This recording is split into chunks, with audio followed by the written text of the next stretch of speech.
We need you.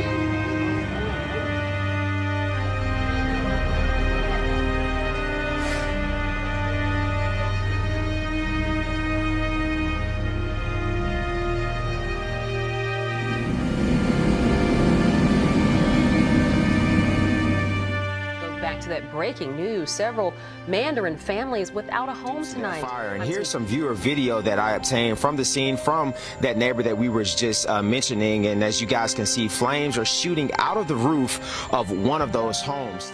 Is now helping 20 people after lightning caused a fire yesterday afternoon. So this is drone video of one of the buildings at Summer Grove condominiums. The Jacksonville Fire and Rescue Department says no one was hurt, but smoke and water damaged 8 units.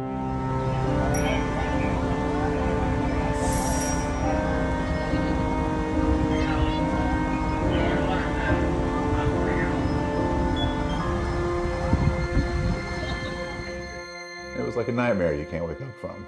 You know, one second I'm sitting there cataloging my record collection, and the next thing you know, my house is burning down.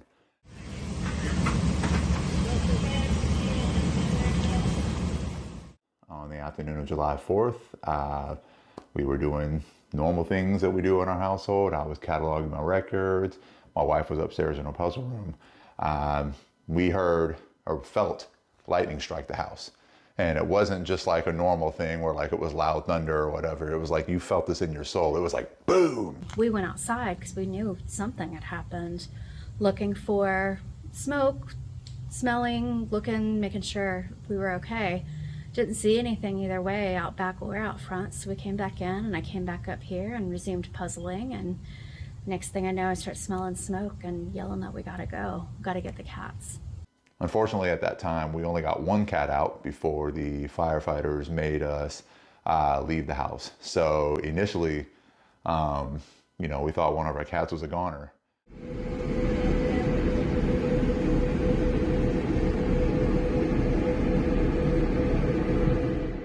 Really bad for the families whose unfortunately long holiday weekend got ruined. Luckily, no one was hurt. No one was injured. Eventually, the cat, Hans, that we had to leave in there, after the fire was put out 2 hours later, next thing you know, he comes running out of the house, barricaded himself inside the wheel well of the fire chief's truck, and it took, I think, myself, my wife, and like 2 or 3 firefighters to get him out from underneath that truck. Where are we going? Huh? Where are we going? You know, that evening when we went back, once they let us back in the house, it was overwhelming. Couldn't go upstairs because that's where most of the burning and everything happened. I mean, the roof completely caved in, you know, so we couldn't go upstairs initially, and there was soot and, you know, everything else all over the stairwell. And downstairs, because we had a townhome in the building, downstairs everything was soaking wet. I mean, there was water just pouring down from the ceiling. Everything's soaked, all our furniture ruined. Our brand new kitchen, which was 6 weeks old, ruined. You know, everything's just gone. Still wasn't processing anything at that point. You know, it was hard because there was literally over a foot of water floating around downstairs, and our possessions were floating, and it was dark, so you couldn't see the full extent of it, but it was pretty sad and scary and overwhelming. All right. Social distortion again. I'm gonna get out of here. I can't I know. any longer. Dude, they're all floating around.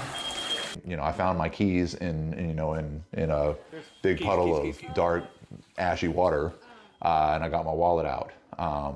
You know, and that was all we did. You know, that was all we could really get was just essentials. Any family heirlooms or any personal items, you know, weapons or, you know, whatever we had in the house, you know, documents, anything like that that we could find. We got that out, but I mean, most everything was a total loss. When we went upstairs, it was even worse up there. It was, you know, it was just even a bigger nightmare up there. I mean, everything just covered in, you know, pieces of the roof and char and ash and everything else. You know, it was sad, overwhelming. You know, it's like your life can change in an instant, you know, and we found out that day just how true that statement is. Currently, you know, where are we at? You know, I went and checked out the house maybe 2-3 weeks ago. Everything has been removed. Everything is stripped down to the studs. It's kind of interesting to see it that way, you know, just to see it basically stripped down to a wooden frame. This is the first time that I've seen it down to the studs like this. I've been putting off coming back, but I think it's really, it helps not to see all of the charred remains of our belongings in our life. I think the great thing now is with the house stripped down the way it is, you know, now I can look at it and be like, okay, all that stuff's gone. All the mold's gone. All the old furniture's gone. All the memories inside the house, you know, of the fire, all the reminders that remind you all your crap's gone, is all gone. So now everything that's going to go into the house, you know, the new roof, the new walls, the new everything, the new flooring and all that, everything is going to be new. It's going to be starting anew. And when it's done, it's going to be amazing. You know, in the meantime, I mean, we're staying with family. That has its challenges, not only for us, but for them as well. Luckily, it's a pretty big house here, so I mean, there's room for everybody without anybody stepping on each other. But I do work from home, so I definitely had to get myself set up in a place here to do so, which we've done, and they've been very welcoming, and you know, it's been amazing. You know, and we're really just trying to live our lives as normal as possible. You know, we both still have jobs, we both have careers, we both have hobbies. You know, she likes to puzzle and do a lot of reading and stuff. I like to go to the gym a lot. I play disc golf. I play with my records, you know, and different things.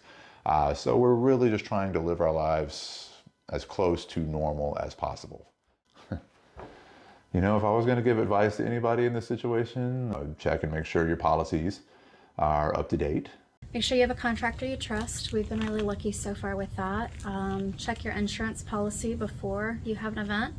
Insurance is there if you need it, and you hope you never do, but turns out we didn't have as much coverage as I thought we did. So, you know, that was a wake-up call. So we definitely know what we want to do in the future, and I've talked to several friends and neighbors and family members about their policies, and if nothing else, I've learned how to navigate something new. So, you know, next steps are to figure out what we want and how to start building it back, however we want that to be, and it's both exciting and overwhelming. So, you know, I want my house back, you know.